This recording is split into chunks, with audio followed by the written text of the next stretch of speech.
So hello gamers, today I'm going to be showing you the best setup on the MP5 in Phantom Forces. We just did the AUG A2, RPK12, and a couple of other guns. Those are on my channel if you want to see them, but today we're looking at the MP5, which is a rank 40 PDW. This gun doesn't do the best damage or anything, but it does have pretty good ranges and very little recoil. And also for a 9mm, the velocity is insane. So for optic, anything will do. I use Kosaku personally, but not really. I'm not a big user of the MP5, but it's pretty good. Now for barrel, there's actually quite a few options. Muzzle brake is not terrible because the recoil is very low. Muzzle booster is probably a little bit too much RPM, I would say, and compensator is the best overall, but long barrel is very good because you have crazy ranges. Keep in mind the max damage range isn't really that important on this gun because it can barely 3-hit kill anyway. So reducing it from 25 to 21 studs is not a big deal. That's only a 3.75 stud difference, so I would recommend long barrel. And actually for your grip, you have quite a few options. Angled and potato are not too bad. I would say angled is probably better, and pistol is not too bad either. I would say stubby is probably the best overall, and you can use folding, but stubby is really good, especially if you're running Kosaku sight, because with Kosaku sight you don't really get a lot of camera recoil, so stubby grip is very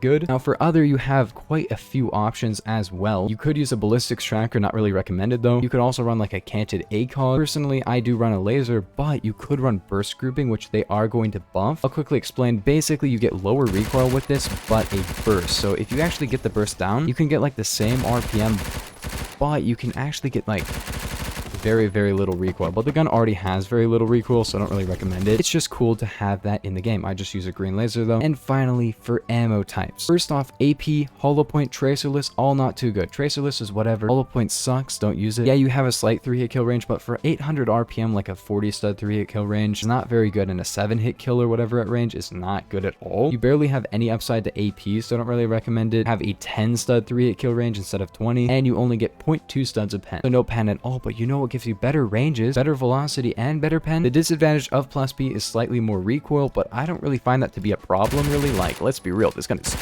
very accurate, even with plus P. So basically, I would recommend running Kosaku or any optic of preference, long barrel, stubby grip, green laser, and plus P. This is such a good gun with the setup. It has a laser velocity, very good 4-hit kill range, 3-hit kill up close, 800 RPM, very fast handling, fast reload time. This gun is very good. And yeah, I do recommend the setup, and I do recommend the gun. It's not the best performer in CQC, but it just holds up at range, and that's why it's so good. I use the MP5 SD a lot more, but like this gun, dude, it's so good. Anyways, gamers, if you guys did enjoy, that is the MP5 best setup in Phantom Forces. But yeah, I will see you guys in the next one. Peace.